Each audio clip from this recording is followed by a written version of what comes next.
So, hier den einen kann man löschen. is a very important invention.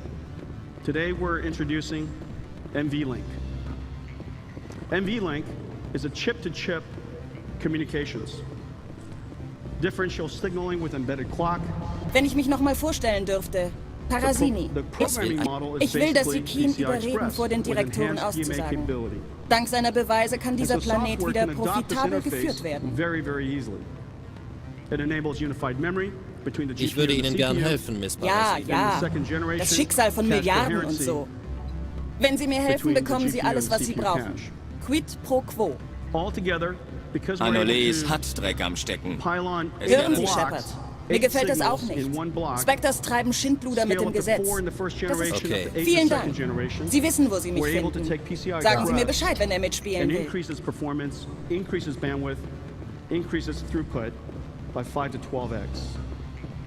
Schön, Sie zu sehen, Spectre.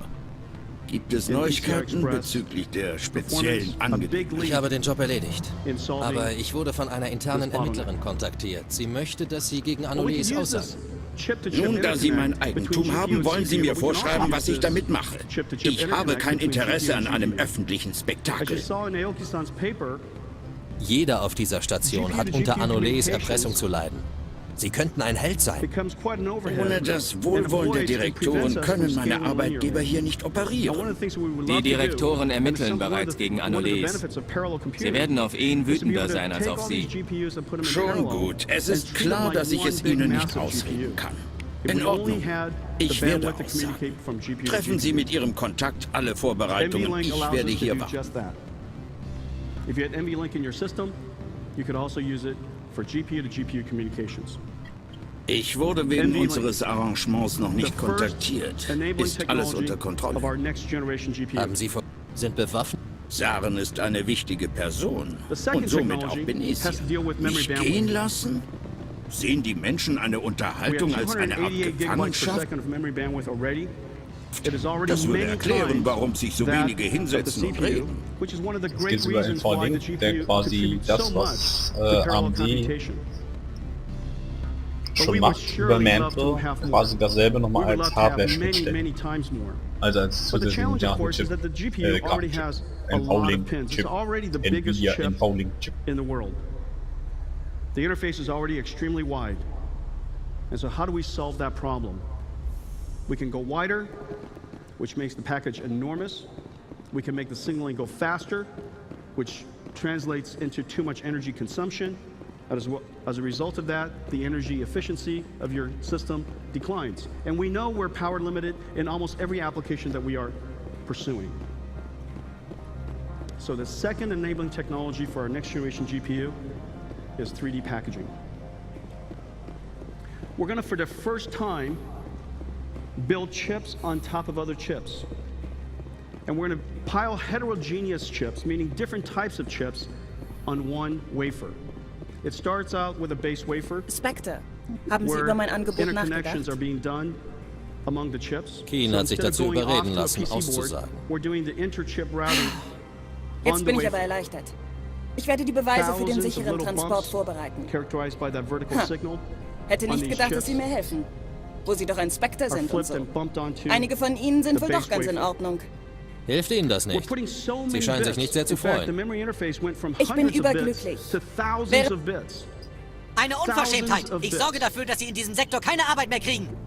Ja, gehen Sie. Sie, Shepard! Ich verlange, dass Sie diese Schlampe verhaften. Sie haben das Recht zu schweigen. Ich wünschte, Sie würden es auch ausüben. Man sieht sich in der Galaxis, Commander. Ich schulde Ihnen ein Bier. And we punch holes through the memory using through silicon vias. And each chip, each DRAM, is then stacked on top of each other. The stacked DRAM, which is 3D memory, is stacked on top of a wafer. That wafer, because it's a silicon substrate, can now have wires incredibly small that connects it to our GPU. And together, it forms an interface that delivers an unbelievable amount of bandwidth, a huge leap. And so if you take a look at that chart, the solid green line is where we came from. And as you can tell, we've been trying to deal with the memory bandwidth problem for some time, although we are already so much more bandwidth we wish we had. And if we want to continue to scale with Moore's Law, we're going to have to solve this problem. Well, 3D memory and 3D packaging using the heterogeneous 3D chip-on-wafer integration makes it possible for us to take a giant leap forward. The green dotted lines gives you a sense of where we're headed. Ich weiß nicht, ob das mit aufnimmt, was ich auf dem Monitor gerade abspiele. We're going to take bandwidth to a whole new level. And so the question is, what are we going to call this chip? This is one of the great chips, one of the great GPUs we've ever made. And it incorporates, in addition to architectural innovations that we'll reveal to you over time, incorporates these two enabling technologies. Das weiß man jetzt, warum die neuen First time we've ever used it as a company. Mehr Grafikkarten speichern. We're testing it rigorously now, and we're excited about the results. What should we call this chip? Der Zugang zur Garage ist bestimmt. Name it after somebody, name it after a scientist that we all recognize and admire. And Blaise Pascal is really the perfect name. Blaise Pascal, a Frenchman in the 17th century, at the age of 16, invented the mechanical Ich denke mal, calculator. dass die in den Kisten der Materialien waren. He's responsible for probabilistic theory to help a friend who apparently had a gambling problem. He's the man behind the Pascal's theorem, where intersecting lines from points on an iconic all lie on what is called the Pascal line. The Pascal's theorem is foundational to many of the works that we do in projective geometry. Pascal's law of hydrodynamics is applied to hydraulic lifts, hydraulic brakes. We're surrounded by his work. The unit of pressure is named after Pascal, and a program language is named after Pascal.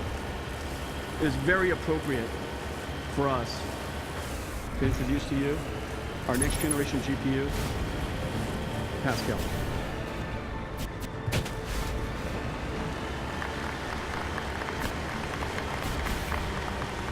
Pascal is really amazing on several levels.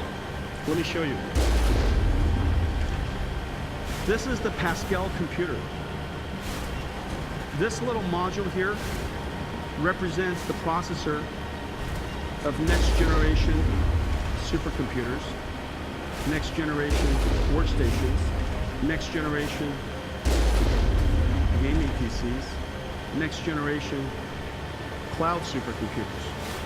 It's based on a technology called NVLink, uses 3D memory to amplify the bandwidth between GPU and memory subsystem, and it fits in a module that is a third the size of PCI Express. This little tiny module is elegant, it's just really, really beautiful. This is the test module for Pascal. And so what's Pascal going to do? Well, here we're showing you some of the results. This is SGEM simulation. Comparing to our previous generation GPUs at constant power, ISO power, comparing generations of our GPU. As you can see, because of NVLink, because of 3D memory, because of the architectural innovations of Pascal, we can now continue to scale with Moore's Law.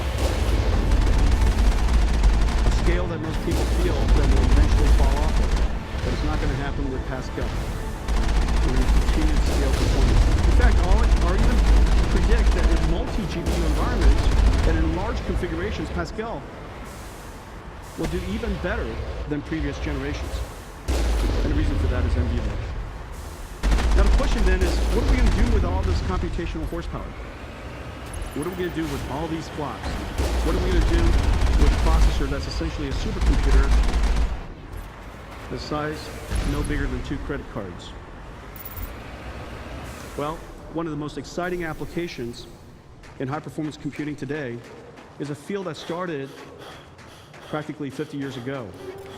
Machine learning is a branch of artificial intelligence. Computers that almost appear to think. Computers that not only are programmed to do the same thing every single time, this program actually learns. A program and a computer that gets smarter the more data is presented. Well, this is a pretty exciting time for data. As you know, we are surrounded by data. There are torrents of data from your cameras, from your GPS, from your cell phone, from the video you upload, all the searches that we do, all the purchases that you make. And in the future, as your car drives around, we're going to be collecting enormous amounts of data. And all of this data can contribute to helping machines be smarter and solve problems that we can't possibly solve by programming it. It has to learn its way to anticipating what is the best answer. Well, machine learning is really exciting. There's a whole lot of different fields of machine learning. And one of the areas that has seen some recent breakthroughs, enormous breakthroughs, magical breakthroughs, simply amazing results, is an area called deep neural nets. This is a really fascinating field. There are talks all throughout the week in this area. What's really amazing to me is that it's inspired by biology, computer programs running on massive supercomputers that emulates how the brain functions. And let me just explain very quickly how it works. Well, the way that we perceive an image, it turns out that the human brain has been designed to recognize edges. We don't see pixels, we see edges. And we have these neurons that are specifically designed, specifically learned to recognize edges. And so the picture to the right of the face is a whole bunch of edges, and our brain has a neuron for every edge, every type of edge. And so it turns out that when we look at something, those neurons fire up. The appropriate edge neuron lights up. Energy then gets transmitted down the synapses to the next neuron, where several of these edges turn into features. And it could be a lip feature, a nose feature, an eye feature, ear feature. And you have a neuron that has learned to recognize an ear feature. It just learned over time. And those ear features get combined with other ear features. And before you know it, you have a neuron that recognizes a face. Okay, so edges become features, features become objects. Computer learning, computer scientists, machine learning scientists call this classification or object recognition. And the way they're programming is through a neural net on the bottom. They create a software program that resembles that neural net. Now, teaching this neural net to recognize images is an extraordinary challenge. You need lots and lots of images, just like humans do. We need experience. And it turns out that over the years, computationally, we're quite amazing. A breakthrough was done recently. It was called the Google Brain. The team from Stanford and Google worked on, built a computer of 1,000 servers. 1,000 servers simulating a model of a brain about a billion connections, approximately a billion synapses. Now that's a rather simplistic view of a synapse and a neuron, but let's just, for the sake of argument, call it about the same. A billion connections, a billion synapses. It was trained by 10 million 200 by 200 pixels. 10 million images, 200 pixel large, and it was done on 1,000 servers, 16,000 CPU cores, and it was trained in about 3 days. And so basically, this computer sat and watched YouTube for 3 days. Now this was completely unsupervised, which is really the amazing part. It just kept taking the images in. For 3 days, this 1,000 server, 16,000 core deep neural network trained itself over these 10 million images. At the end of those 10 million images, it discovered that there are two types of things that show up on the internet fairly frequently. It recognized faces and it recognized cats. Now this is the other amazing thing. The two gray images that you're looking at, those are the result of the programmer figuring out what image that most excites those neurons. What is the image that most excites those neurons? Not what does it perceive. Meaning, suppose you close your eyes, and I ask you, what does a human face look like? Suppose you close your eyes and I ask you, what's a human face look like? What's a cat look like? Well, it turns out that in this case, asking the Google Brain, these are the two images that came back. And another way of saying it, Warnung. this is Alle what Gipfel human 15 face Einrichtungen haben and a große cat Schäden zu looks verzeichnen. like. Gefährliches biologisches Material ist in der gesamten Einrichtung präsent. Benutzeroberfläche. Die Gefechtstürme zeigen doch in die falsche Richtung. Es geht nicht um Verteidigung, sondern darum, ihre Leute in Schach zu halten. To teach a computer deep neural network how to recognize all of the things that we know how to recognize. We don't recognize just face, we recognize specific faces. We don't recognize just cats, we recognize specific cats. And we recognize thousands and thousands and thousands more things. But this is what a great start this is. This is called the Google Brain. It took 1,000 CPU servers, 2,000 CPUs, 2 per server, 16,000 cores, 16,000 cores. It consumed 600 kilowatts of power. Computers that cost $5 to do. Now this is the amazing piece of, despite the amazing things, it's clearly true that this is just a human. Thanks, Local. This is a table, a chart from researcher in machine learning. Was war das? And he was comparing Tiere? Wind? Dieser Ort ist übel mitgenommen. Extracted from Wikipedia. And it showed some of his favorite machines. There's a couple of GPUs in there, some supercomputers in there. And basically shows this. 1 billion connections is about the number of synapses of a honeybee. And now suppose we were to take, so this is Google Brain, about a honeybee. It takes about 3 days to train a honeybee to recognize 2 things. Suppose we wanted to take and extrapolate from that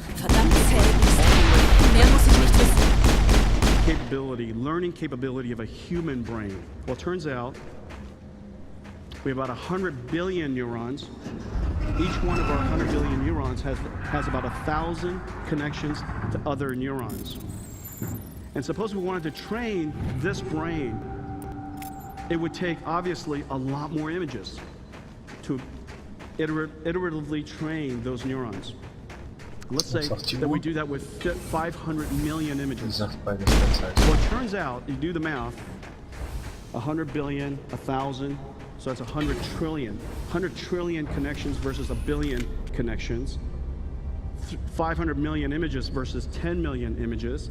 All of that compounded together, roughly speaking, CEO math, Ich werde nach diesem Fahrstuhl hier about 5 million times longer